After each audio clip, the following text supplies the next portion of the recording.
আমরা মন থেকে কাউকে ভালোবাসলে সেটাকে সত্যিকারের ভালোবাসা বলি, কিন্তু সত্যিকারের ভালোবাসা কি আসলেই কষ্ট দেয়? যে সত্যি আপনাকে ভালোবাসে তার সবচেয়ে বড় ভয় আপনাকে হারানোর নয়, তার সবচেয়ে বড় ভয় হলো আপনাকে কষ্ট দেওয়ার ভয়।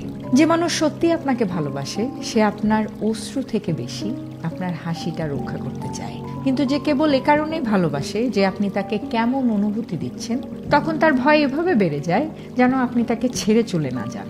তাই সে বারবার আঘাত করার পরও আপনাকে বলবে, আমাকে ছেড়ে যেও না কখনো। ভালোবাসা কখনো এরকম হয় না বা এভাবে হয় না, এটা শুধুই স্বার্থের খেলা।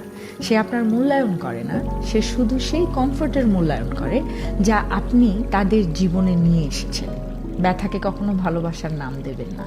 যে হৃদয় সত্যি ভালোবাসে সে কখনো কাঁদাতে পারে না, জখমও দিতে পারে না। আর একটা কথা মনে রাখবেন, যে মানুষ সত্যি আপনাকে ভালোবাসে সে আপনাকে নিরাপদ রাখার জন্য আপনার জীবনে আসে, আপনাকে ভাঙার জন্য নয়।